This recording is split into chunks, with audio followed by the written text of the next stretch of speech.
gracias por acompañarnos en la presentación de Entre los Muertos, que como sabéis es la tercera parte de la trilogía de Yumbe. No sé si me atrevo a decir que la última.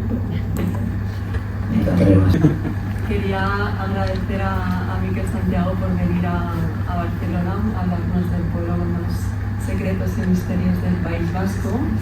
Antes de entrar en materia me gustaría hacer una pequeña introducción de Miquel. Creo que todos los que estamos aquí me conocemos. O sea, quería recordar que esta es la séptima novela de Miquel, que todas las publicamos en ediciones de cosa que decimos con mucho orgullo. Miquel Santiago es de formación sociólogo, que creo que es algo que de alguna manera se deja ver en sus novelas, en sus personajes. Luego hablaremos si es más importante para los héroes o para los villanos de esta profesión, que empezó escribiendo relatos y autoeditándose, y sabéis que hoy es uno de los escritores de thriller más leídos y más queridos de nuestro país, con lo cual creo que ha sido un recorrido largo y fructuoso, que también trabaja desarrollando guiones de series, que también es presentador de televisión, que es una cosa muy reciente, no sé si sabéis todo. No sé si se puede decir presentador. Bueno, sí, lo digo yo, se puede decir. Sí. Luego hablaremos de esto, que es un rockero con banda propia, que creo que también es algo que se ve mucho en sus libros, y que además es padre de 3 niñas muy pequeñas, y pese a ello ha sido capaz de publicar una novela prácticamente cada año, así que bueno, es algo que te agradecemos. Yo quería empezar la presentación hablando precisamente de los principios. Yo creo que estáis todos de acuerdo conmigo que los principios, los arranques de los libros de Miquel son súper potentes, que es capaz como de meternos enseguida en medio de la historia, ¿no? Como a un nivel de 360 grados. Y no sé si en esto estáis de acuerdo o no, al menos para mí el de Entre los Muertos es maravilloso. Y bueno, quería que nos lo contaras. Sí. Para los que no lo habéis leído, si hay alguien que no lo ha leído, no hay peligro de spoiler. No, eso es. Estas son las 3 primeras páginas de la novela. No vamos a hacer ningún spoiler, ¿eh? Tranquilas, que ya llevo unas cuantas presentaciones en esta gira y al principio es cuando las suelo descargar mucho y ahora ya estoy muy currado, ya lo tengo rodadísimo, así que no hay ningún peligro. Los principios son ese tipo de idea, es una de las cosas que yo necesito para empezar a escribir. Parece casi obvio que tienes que tener al principio claro, pero yo le doy mucho valor a esta escena inicial. A mí me motiva, porque creo que cuando se me ocurre una escena que yo llamo nobles, es que tiene más que entrega y tiene más que misterio, tiene todo lo que es la expectativa de la historia incluida. Por ejemplo, en El Mentiroso, cuando yo ya pensé en un chico, enfrente de un cadáver, un problema de memoria, y ya era un lugar industrial, pero en medio del campo, automáticamente, antes casi de tener el personaje perfilado, yo ya sabía la esfera en la que iba a mover la historia. Iba a ser una esfera doméstica, este chico había un lío de familias, esto no trascendía, no era una novela de intriga internacional, no era una novela de espionaje, no era una novela policíaca, era una novela doméstica, y me gustaba y me gustan los principios que dan esa proyección del libro ya desde el principio, ¿no? Entonces en Entre los Muertos comienza casi presentándote lo que va a ser una constante en el libro, ¿no? Es el mundo de una mujer policía que es Nerea Ruti, un hombre de su entorno que es Kerman, que es un médico forense. Se ve que hay un mundo profesional de la policía, pero están unidos por otra razón, están unidos por el amor, por una historia sentimental prohibida que se plasma en que van los dos en un coche volviendo de un fin de semana romántico en una casa de la playa fantástica. Tienen un accidente con nuestros barranquitos que hay allí en el País Vasco, muchos, y no se matan de milagro, se quedan en el fondo del barranco, magullados, el coche está bloqueado, no se pueden mover, y se dan cuenta enseguida de que no pueden llamar al 112 porque, claro, primero que los de la comisaría, que lo que se le pasa a un civil todavía puede jugártela, y dices, bueno, si le cuento una historia igual me cree, pero claro, es que Nerea es policía y sabe que los que le van a venir a recoger la conocen, porque además Nerea es una mujer que comenzó siendo patrullera de tráfico, con lo cual son sus colegas. Y dice, si vienen los policías y nos rescatan, ¿qué pinto yo aquí contigo, que tienes mujer? Claro. Y entonces decían separarse.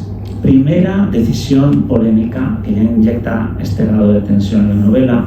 Y ya, fíjate, con esta escena, yo creo que realmente ya has presentado el yunque, dos personajes, una historia secreta, una historia en la que casi ya como lector, lectora, empiezas a palpar que vamos a hablar de malas decisiones y de errores, y se va viendo, ¿no? Al día siguiente, cuando ya no cuento más, tranquilos hasta aquí, cuando ella descubre que ha pasado algo ahí en el fondo de ese valle y que Kerman no está donde ella creía que iba a estar, ni como ella creía que iba a estar, toma otra decisión, tiene que tomar otra decisión, y de nuevo es una decisión polémica, incorrecta, discutible, ¿no? Y me encanta esta idea del personaje erróneo, culpable, impulsivo. Bueno, ella es una buena tía que está defendiendo la reputación de un hombre, ¿no?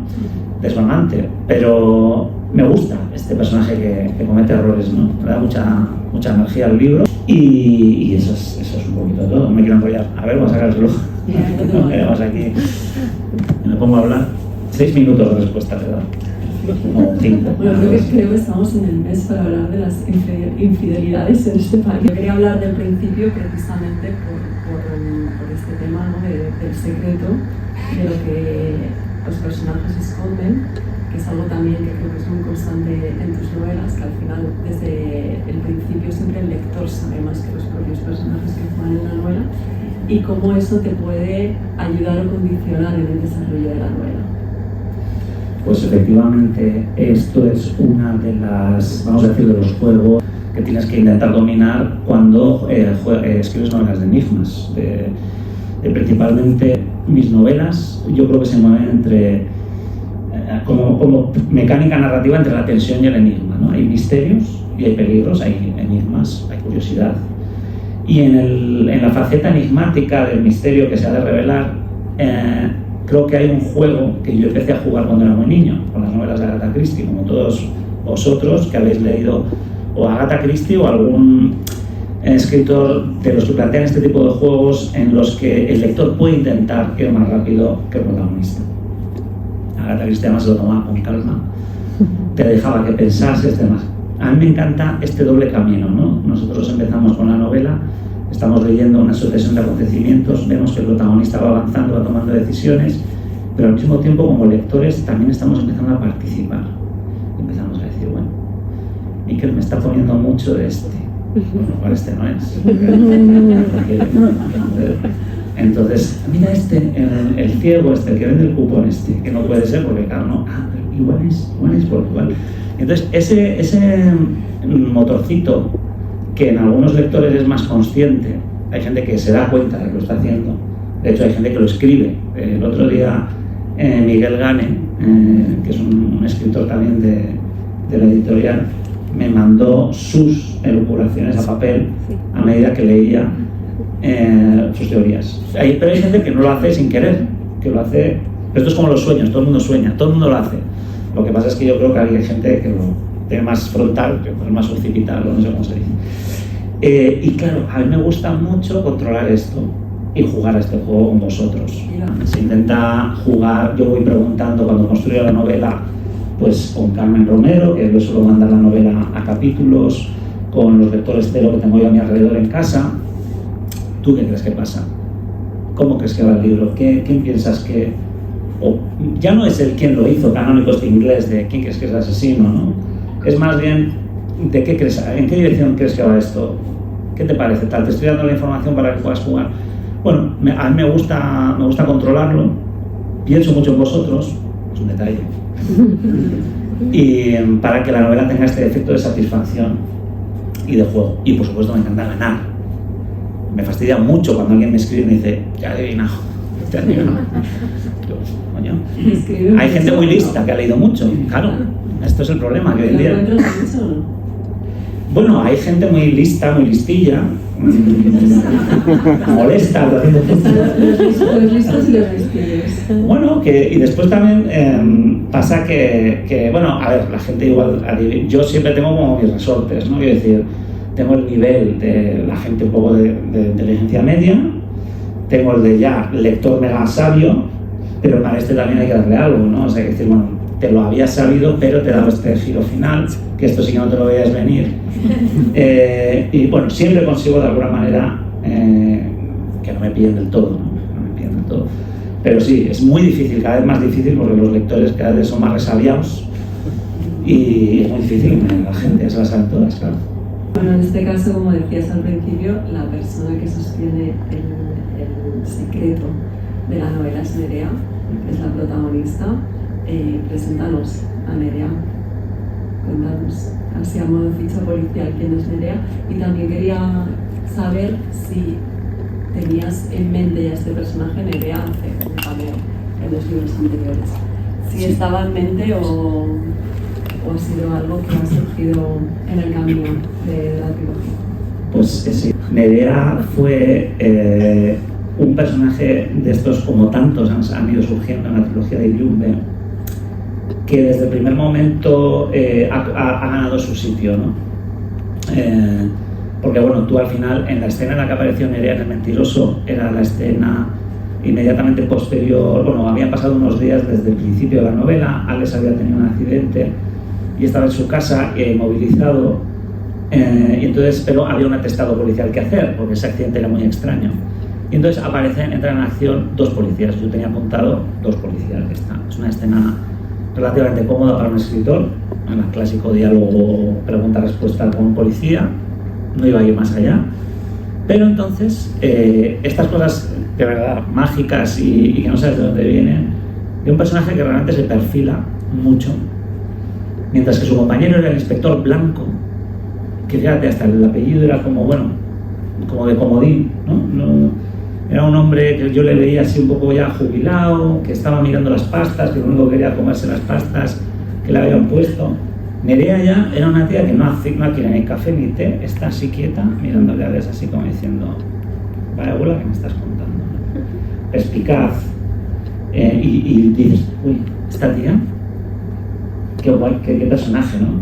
Y la novela ya se iba a desarrollar en otros términos, pero ya entonces Nerea se pisó fuerte, y entonces ganó el protagonismo en esa novela, y ya aparece más tarde siendo el antagonista de Alex. Se convierte casi en su enemigo, a pesar de que hay otro enemigo, ella es la que está como el gato y el ratón detrás de cada mentira, porque es una mujer lista, que no se cree nada, que se huele la mentira, tal, aunque solo es una patrullera, que solo pone multas de tráfico.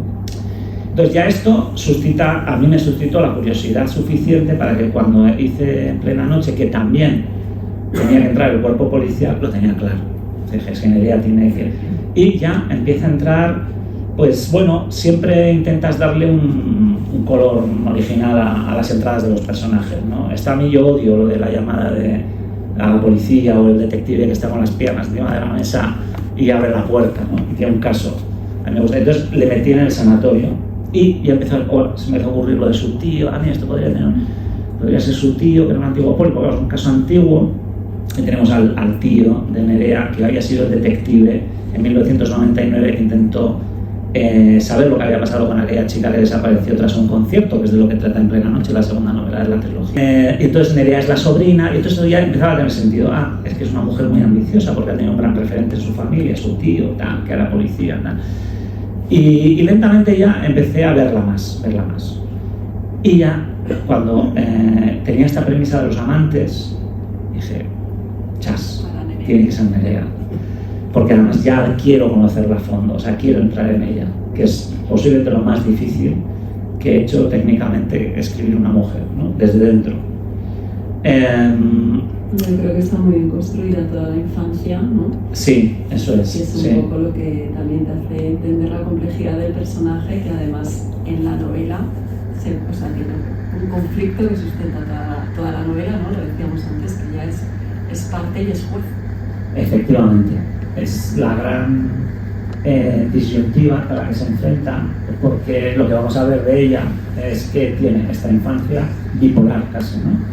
Tiene una infancia muy desestructurada con su madre, que quería ser artista, que se va al sur, al Muñeca, a pintar cuadros, nada le funciona, es una mujer con una depresión. Ella vive sus primeros 11 años en un entorno pues caótico, ¿no? Donde ella misma se tiene que hacer la maleta para ir al colegio, porque si su madre fuese, pues no, ahí en esa casa no había ni orden ni concierto, ¿no? Y cuando su madre ya está picando fondo, tocando el fondo de la botella, aparece como una especie de Mary Poppins vasco, Ignacio Mendiguren, que yo además me imaginaba con la gabardina ahí en la muñeca, con el calor que hace, llegando y diciendo, bueno, esto se acabó.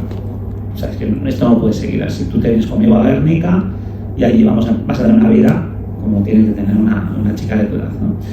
Entonces Ignacio Mendiguren pues representa el otro polo de la personalidad en el orden, ¿no? El orden, el colegio caro, donde las influencias del comisario consiguen meterla, una vida ordenada, casi monacal, donde falta justo todo lo contrario, el lado emocional. Ignacio Mendiguren es un hombre que no se casa, es un solterón y no conoce mujer, no conoce amoríos, no conoce romance, su vida es orden y trabajo. Por lo cual, tenemos a una Nerea entre lo artístico, emocional, eso es, y la Nerea que abraza su trabajo, el orden, y no quiere para nada salirse ni oír hablar de perder su trabajo. Y cuando se tiene que enfrentar esa mañana en la que oye esta historia de Kerman y mentir a todos sus compañeros, el personaje se le mueve la tierra bajo los pies, ¿no? Y eso es yo creo que la gran fuerza que tiene el personaje durante el libro.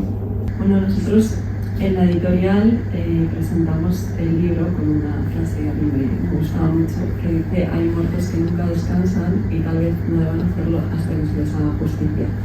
Creo que es un poco la otra idea, o sea, el otro trasfondo también de la novela, el de la justicia, evidentemente con un personaje como Nerea, que es el que has escrito. Y yo te quería preguntar también cómo de cerca puede estar también a veces de la venganza, ¿no? De alguna manera. ¿Dónde está esa línea? Pues mira, una anécdota para ilustrar la respuesta es que en el Instituto Anatómico Forense de San Sebastián, donde hemos rodado el programa True Crime de la tele, del que hablaremos, espero que Los momentos para la publicidad bien. Me han dicho los de la tele que lo digan todos. Bueno, total, que ahí tienen una cosa que me llamó muchísimo la atención, porque en efecto el claim aquí del libro es posible entrar en un riesgo para siempre, pero había otro, ¿no? El de, bueno, igual es vuestra edición, los muertos, tal. Y allí tienen un cartelón en la sala de espera que pone: a los vivos les debemos la justicia y a los muertos les debemos la verdad. Los forenses, como su moto. ¿Sí? Y dije, si lo hubiese visto esto, lo hubiésemos puesto directamente. Porque va mucho de eso esta novela, ¿no? O sea, va mucho de Entre los muertos. Es un título que salió un poco, casi como un homenaje a Hitchcock, a Vértigo. Pero después ha terminado siendo un título que aglutina mucho la esencia del libro. Primero que Nerea está entre los muertos continuamente, pero está el mundo forense, el mundo que tiene que darnos esa última explicación, ese último discurso sobre la muerte, que es lo único que nos ayuda a vivir. Cuando en el programa, perdón, no voy a hacer más publicidad, pero en el programa hemos hablado, por ejemplo, con la víctima, la madre de un chico desaparecido, esa mujer no puede crearse una historia. Ese es el problema, ¿no? Cuando alguien se muere, una de las maneras que tenemos de sobrellevarlos es contarnos una historia, ¿no? De por qué se ha muerto alguien. Pues no era viejo, pero bueno, da igual, es mejor, así no sufre, tal. Esto es lo que hacemos cuando alguien se muere, ¿no? Todo el mundo se construye un relato. Y hay el relato de un muchacho del pueblo, que es otro subnivel de la trama, que está sin contar, está sin terminar. Y hay una persona que es su madre, que necesita terminarlo, ¿no? Y Nerea quiere ser la que escriba este relato, quiere revelarlo, ¿no? Es un poco... ella tiene el instinto de que eso está terriblemente mal, y es otro de los motores. Estoy dejando así como en las nubes, por si acaso alguien no se la ha leído, la historia que es casi el corazón del misterio, que en las 3 novelas de Illiumbe hay este corazón que siempre es un crimen sin resolver. En El mentiroso era un hombre que cayó por un acantilado, o también, cuidado. En Plena Noche era Lorea, y aquí es este muchacho, también voy a decir el nombre. Y siempre este corazón del pasado, que es como una caja de secretos que debes lograr abrir para resolver el problema del presente. El problema que tiene Nerea en el presente es todo esto que hemos dicho ya. Ha mentido, lo de Kerman no encaja, y solo para resolver todo ese problema, que parece además gigantesco porque hay otra entidad inabarcable, y ya me preguntarás algo sobre ese malo que parece. No es que no me quiero pensar tus preguntas, que sé que te los pregunto.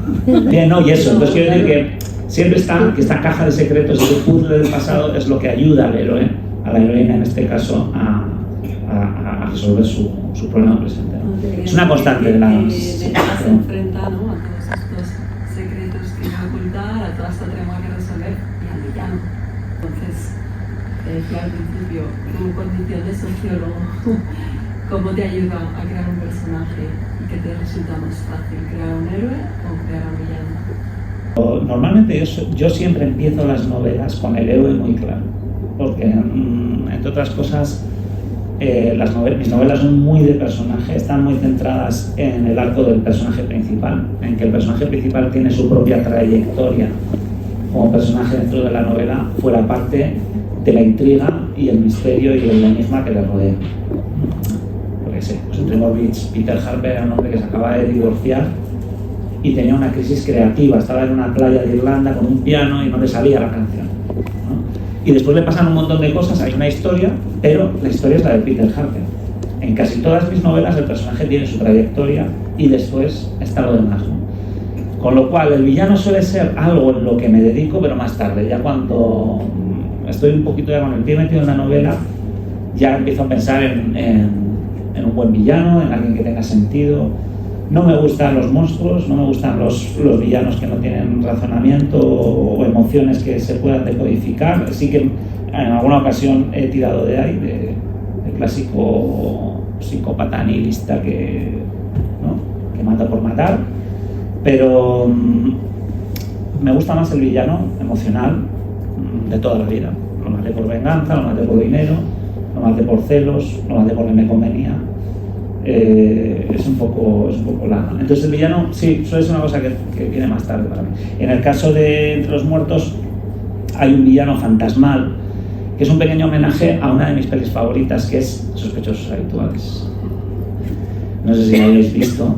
En Sospechosos Habituales, que si no la habéis visto, ya tenéis esta noche, no tenéis que mirar Netflix ni lo que está de moda, ¿no? O sea, esta noche Sospechosos Habituales, pagad lo que os pidan. Es una obra de arte. Y tiene un villano que es una especie de fantasma que nadie conoce. La gente del mundo de Lampa habla de él, es una leyenda.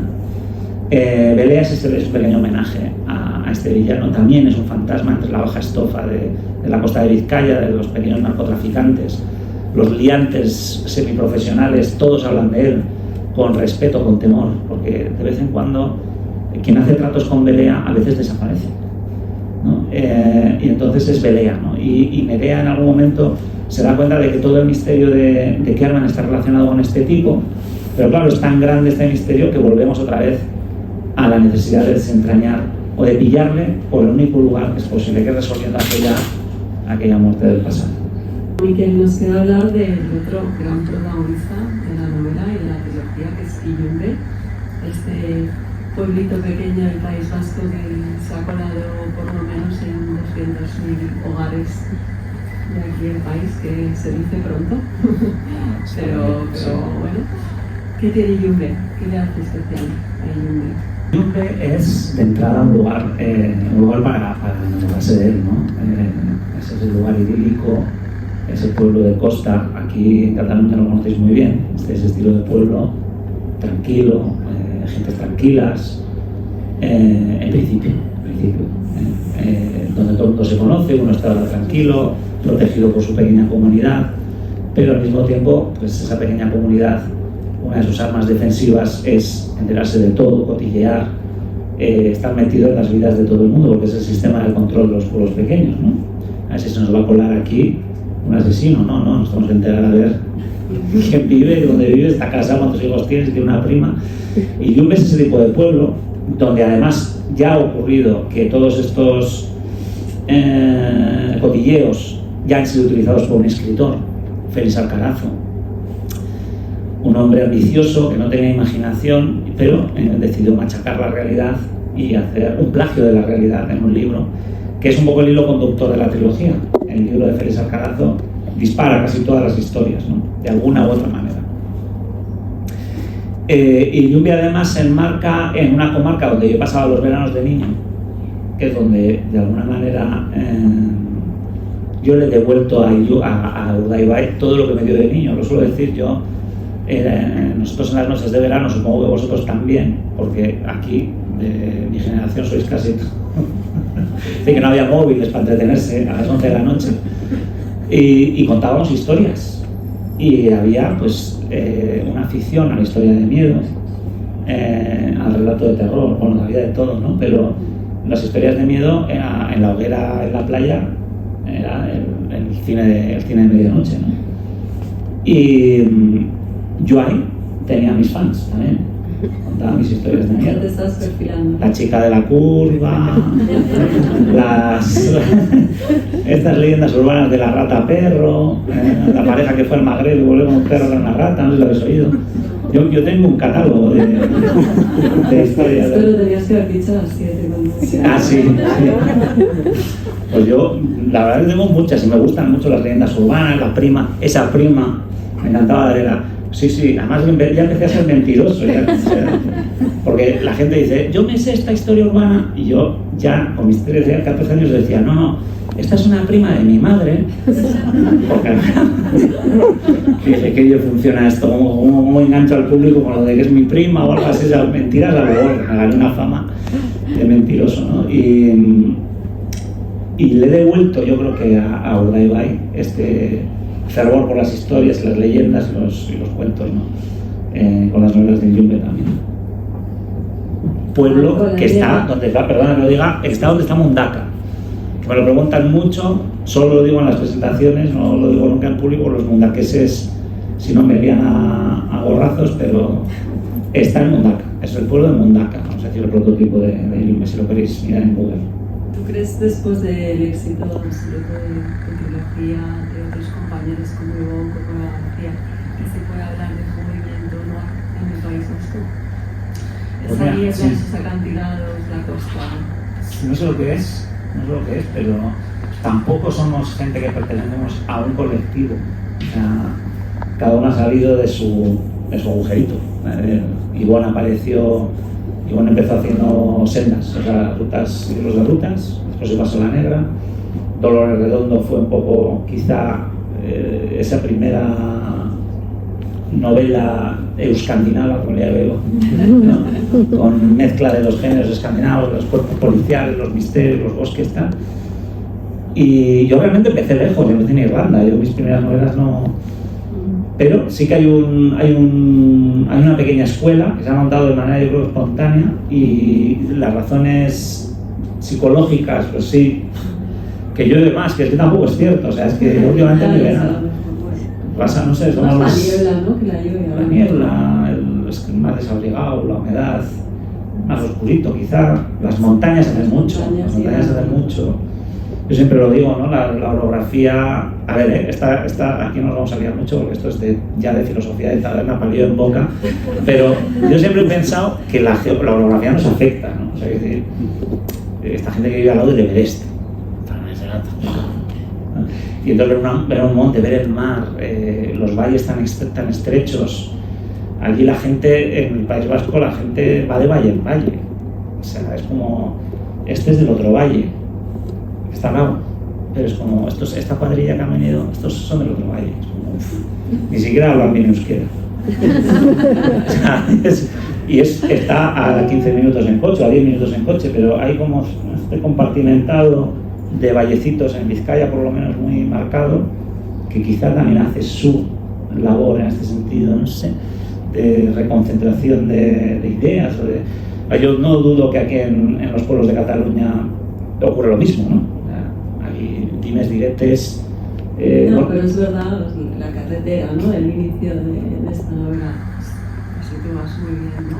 Has estado en el País Vasco y si conoces cómo puede afectar eso, ¿no? Esa niebla, esas condiciones. Totalmente, la meteorología es un personaje Además, son casi como es un genio de la naturaleza que aparece de vez en cuando, una tormenta, una capa de niebla, o viento, que se vaya la cobertura del móvil, menos mal. Si no habría novela. Si no apagasen los móviles, los dejase sin batería. Entonces sí, es muy importante la meteorología adversa y además también crea un color, ¿no? Yo digo que los escritores somos un poco pintores y lo mismo que una buena historia de miedo se cuenta mejor a la luz de una hoguera, pues yo creo que una buena historia de negra, muchas veces tener una meteorología que te está ayudando, que te está dando más velocidad, como oscura, niebla, tormenta, no sé, yo me implico más, pero bueno, soy yo, o sea, hay historias de miedo muy soleadas. Yeah. No te puedo decir ninguna. Midsommar, la última película esta de es como bastante soleadilla y es terrible. Ya que hablamos del País Vasco, me quedan minutos para la publicidad. Venga, bien, patrocinado por el... Lo que hemos venido. Como decía al principio, es presentador de televisión, y lo dice todavía de manera un poco tímida, pero acaba de estrenarse en la ITV, en la televisión vasca, un programa que se llama Pecados Capitales, que la comparación más rápida, porque creo que todos los que estamos aquí somos fans, es de Crims y de Carles Porta. Es un programa que es mucho más coral, ¿no? Sí. Que bueno, que son 7 capítulos, que está cada uno ambientado, ¿no? O conceptualizado a un pecado uno de los pecados capitales, que a mí que parece que lo haya hecho toda la vida. Muchas gracias. La semana pasada se estrenó el de Pereza.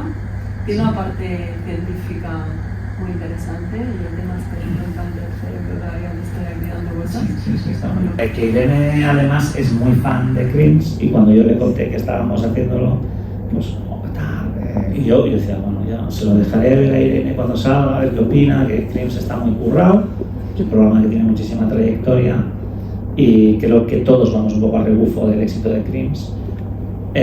Lo que se ha hecho en la TV es, pues nada, hacer un poco diferente, darle algo, el coral, efectivamente, yo hago de escritor, yo hago de mí, me interesa un caso concreto, pues por ejemplo la semana pasada hablamos de Koldo Larrañaga, la asesina en serie de Vitoria, y lo que hago es lo que yo normalmente hago a una escala más exagerada con las novelas, que es ir a hablar con pues, un policía, un forense, enterarme pues, cómo se hace esto, cómo se investiga lo otro, cómo sabes.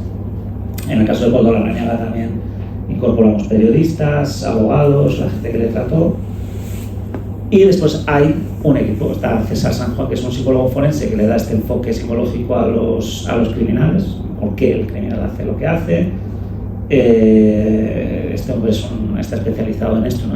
en hacer peritaje de criminales en juicios y en ayudar a la policía o al criminal, depende del caso, en los juicios.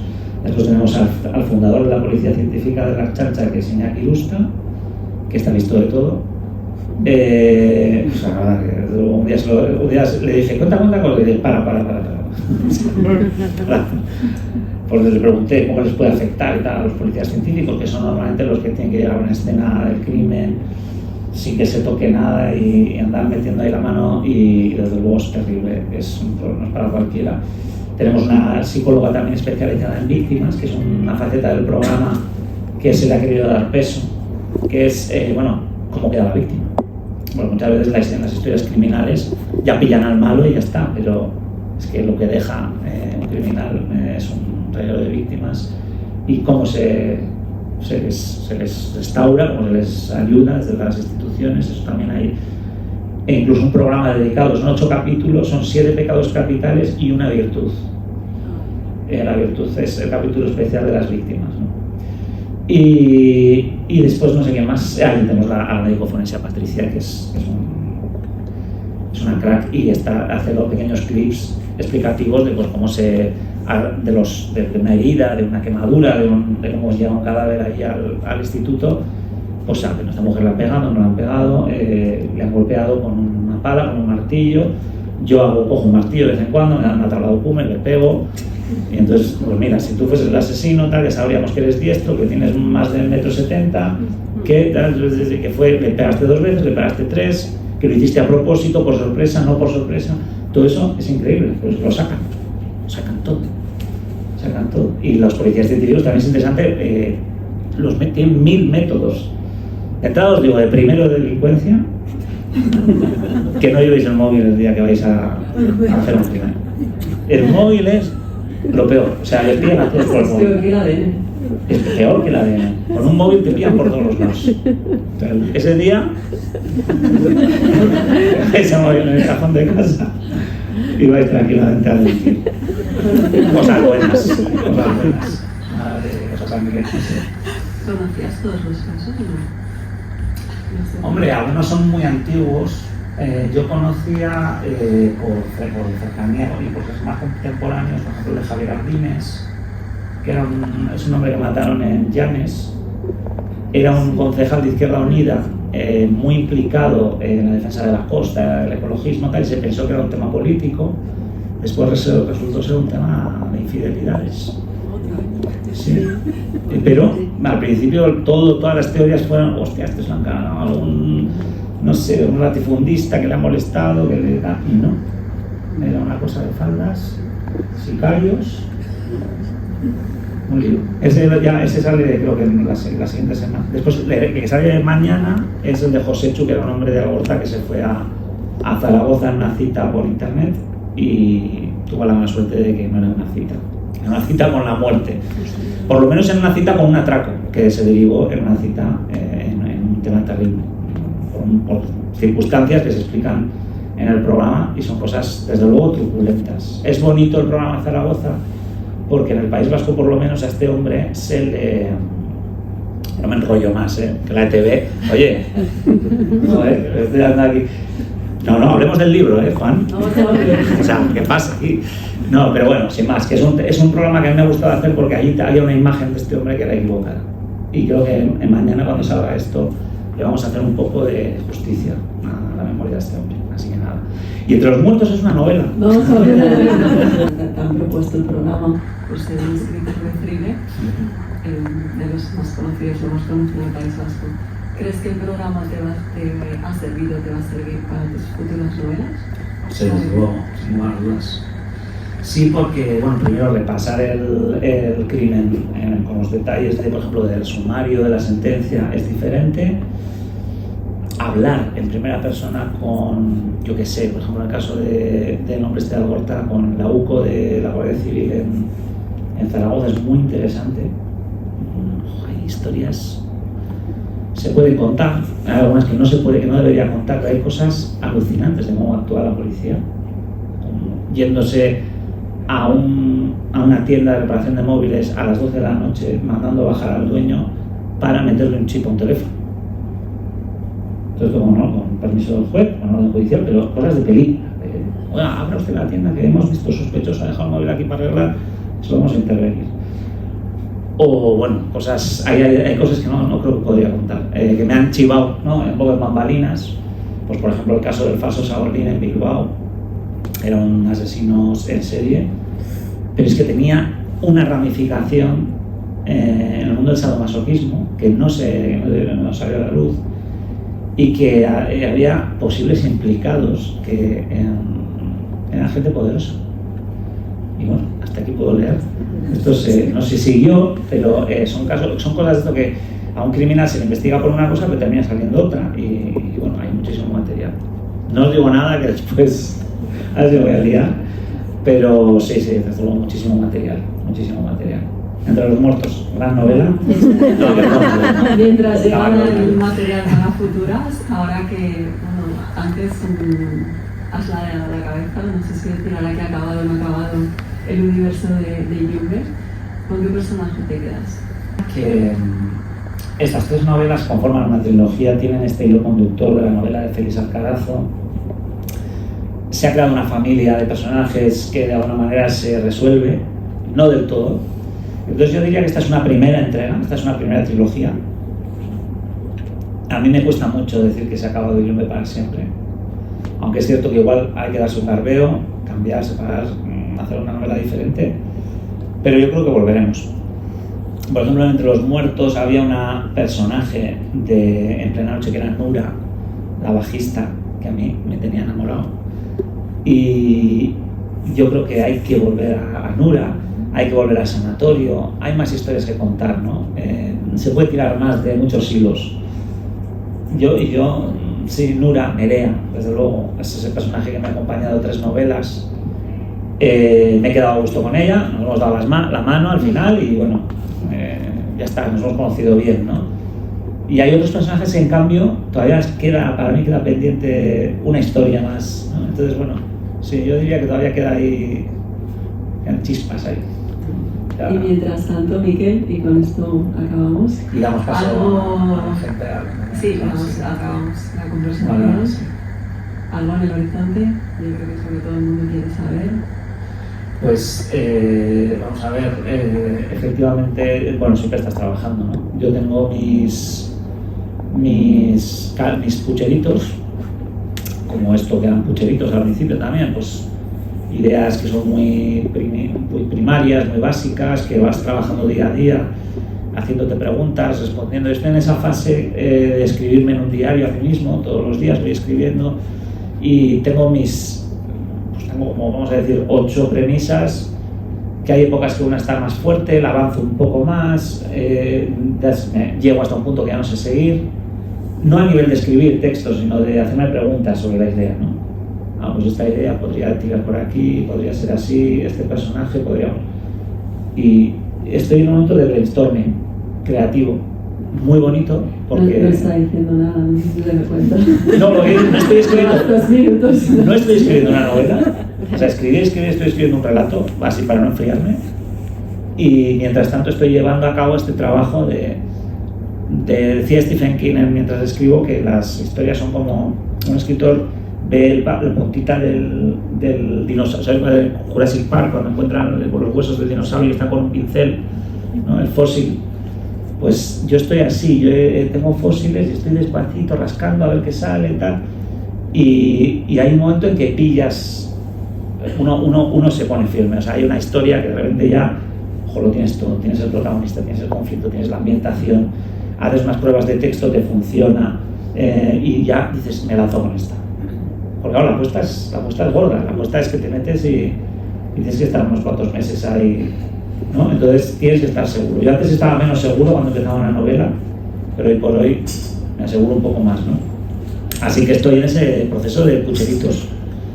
Pero bueno, algo saldrá, algo se cocerá en algún momento. Comentábamos antes que la trilogía de Yumbe nos ha acompañado durante toda la pandemia. Realmente, el primer libro salió en julio del 2020, ¿no? Lo estábamos comentando porque es verdad que Miquel había venido a la ABC Negra, que había estado en San Jordi, pero no habíamos hecho una presentación de la trilogía así, porque... No, desde 2018, ¿no? Así que, sea cual sea la historia, que no tengamos que lidiar con un virus raro cuando se publique, por favor. No, por favor, o sea, está el mundo, pero no, o sea, vamos a pensar que yo escribo la novela y que el año que viene nos volvemos a ver aquí en Barcelona, alegremente, y la presentamos sin mayores complicaciones. Si tenéis alguna pregunta, pues podemos estar todavía un ratito. Sí, a ver, he venido desde Bilbao. O sea, alguna pregunta más en la hacer. De lo que comentabas de tus labores como guionista, como ayudante, no sé en qué fase del tema está. No sé si te lo han planteado tampoco, pero si te llegaran a plantear la posibilidad de hacer una película sobre alguno de tus libros, ¿esto cómo lo vivirías? ¿Cómo lo vive un escritor? ¿Y qué papel te gustaría adoptar? No sé si de supervisión, de control, sobre esa idea que te dieran, ¿no? Pues sí, lo primero que piensas es que por te puedes comprar el yate. Te metes en la página de yates online y bueno, y piensas cómo te quedará el gorrito de capitán. Bueno, sí, me lo han propuesto, de hecho tengo muchas opciones firmadas. Hay algún proyecto que está muy a puntito de caramelo, pero no se puede decir nada porque se puede chafar todo en el último instante, pero hay cosas que están bonitas y que ojalá podamos dar la noticia en breve. Y sobre todo, mira, yo cuando empecé con el 2014, yo salió Tremor Beach Yo vivía en Ámsterdam, que por cierto ya hay un par de colegas que han venido con Club, no sé si han tenido que salir un segundo, pero yo vivía en Ámsterdam cuando empezaron a llegar las noticias de que vendían muchísimos ejemplares, de que se vendían muchas traducciones, se vendieron casi 20 traducciones, y un día me llamó mi agente para decirme que tenía un Skype con un productor. Para mí todo esto, de un escritor novel que vivo en el extranjero y empieza a pasar todo esto, era surrealista. Yo pensaba que era como la película del show de Truman, que alguien me estaba grabando y me estaban haciendo una broma. De verdad, era irreal. Sucesión de buenas noticias que ocurrió con Tremor Beach. Y en aquel momento, pues yo recuerdo, te voy a contar una anécdota porque es más graciosa así. Yo recuerdo que estaba con una bata, un albornoz, un bollo y un café, como no tomándome demasiado en serio toda la situación, cuando, faltaban 5 minutos para la llamada, dije, ¿quién será este hombre? Voy a mirarlo un poco por Google y tal. Fernando Bobaira, que es pues, el productor de Amenábar, y la primera foto que sale cuando lo buscas es con un Oscar, ¿no? Inmediatamente quité el bollo, me quité el albornoz, puse un poco firme así el pelo, y este hombre fue la primera vez que vendí una opción cinematográfica para Tremor Beach. Es un proyecto que hay ahora. Yo tuve suerte de que en la primera vez que vendí algo, se lo vendí a alguien con tantísima calidad. Es una de las productoras más potentes de España en producciones. Pero aún así yo era muy descuidado. El escritor, yo creo que cuando empieza y le ofrecen algo así, dice que sí, hombre, una peli, sí. Pero después te vas viendo bodrios, vas viendo adaptaciones por ahí y dices, joder, esto, como me hagan a mí con la mía así, madre mía. Y entonces yo empezaba a ser más cauteloso, he intentado ser más cauteloso, siempre te hace, económicamente está muy bien, siempre te hace como gracia, pero hay que tener cuidado, yo creo que a quién le dejas tu bebé, ¿no? Y últimamente pues hemos tenido, yo ahora ya colaboro con una agencia que me asesora en esto, para tener cuidado de sobre todo. Entonces, y después sí que hay trabajos que te pueden salir de supervisión, es básicamente leerte los guiones, dar notas, no tienes poder de veto, ya si tú ya has cedido los derechos, en realidad veto no tienes. No sé, a menos que resuciten a Hitler y no lo hayas escrito tú.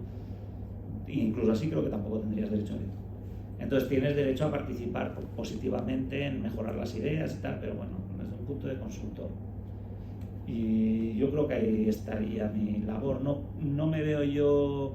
Sí que me gustaría guionizar, o sea, estar en el equipo de guión. He trabajado haciendo algún guión para Netflix, colaborando con Agustín Martínez en Feria, que salió el año pasado. Y es una experiencia que me gusta más escribir novelas, también te digo, es más divertido.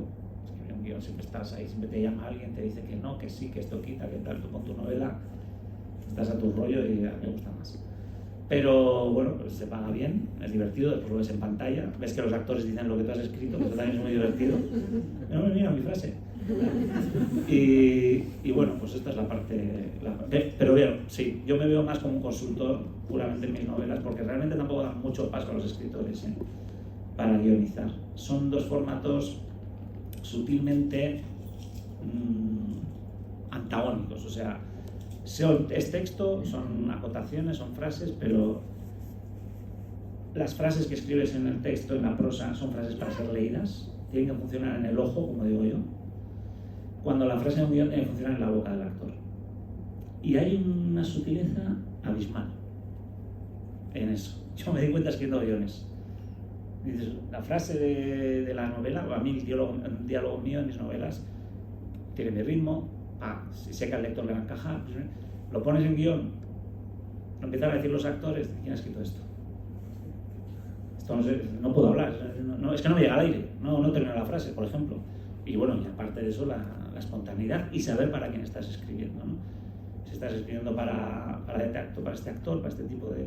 Entonces yo creo que hay una sutileza que se puede aprender, pero el novelista no la trae, yo creo que en el bolsillo. Entonces ahí, bueno, yo ese pequeño aprendizaje lo he tenido, con lo cual yo me quedaría más en bambalinas, comprándome el yate por internet y...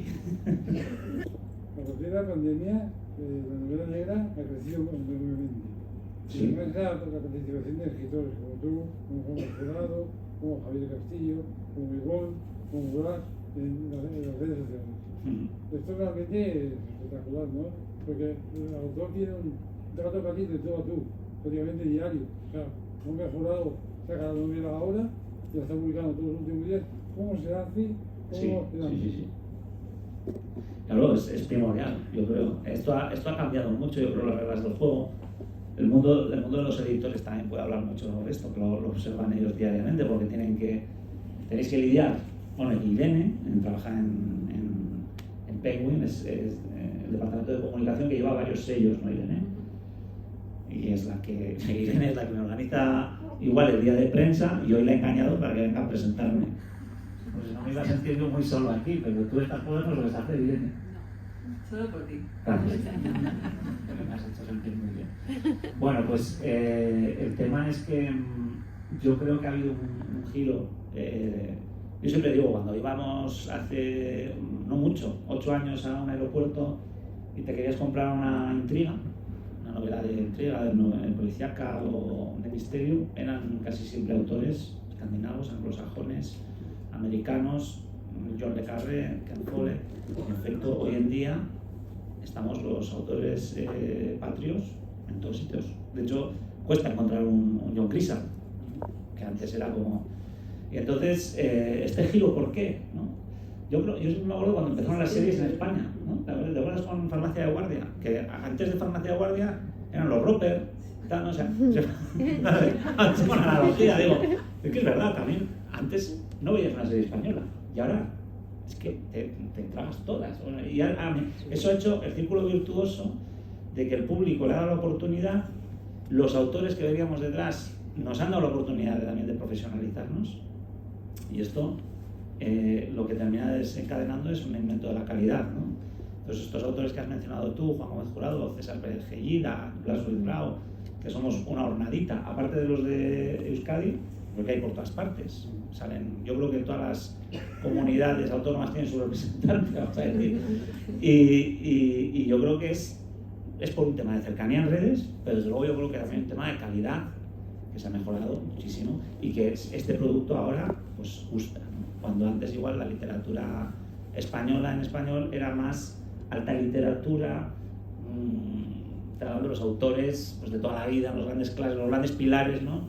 Pero ahora ya hemos hecho una incursión y llenamos ese hueco también, con lo cual es positivo, yo creo, ¿no? Eso es, que lo diga la editorial. Yo como escritor ya me he comprado billetes, o sea, yo no, broma. Seguid comprando libros, no paréis. Antes de ver la serie, por favor. Eso. Sí, luego ya podéis hacer lo que queráis. Bueno, pues yo creo que si ya estamos, acabamos con la firma que hemos empezado. Eso es, ha quedado gente todavía por firmar, pues terminamos ahora. Una presentación muy original, ¿qué? ¿Ha quedado bonita la presentación? Sí, ¿Te ha gustado? Bueno, yo decía lo de firmar antes. Bueno, también. Sí. Pero así está todo más repartido. Bueno, pues muchas gracias y nada, que esperamos vernos pronto. Eso es, que nos veamos en Barcelona muy prontito con novelas nuevas. O San Jordi, que también es una maravilla. Eso es. Vale, gracias. Oye, muchas gracias a todos por venir.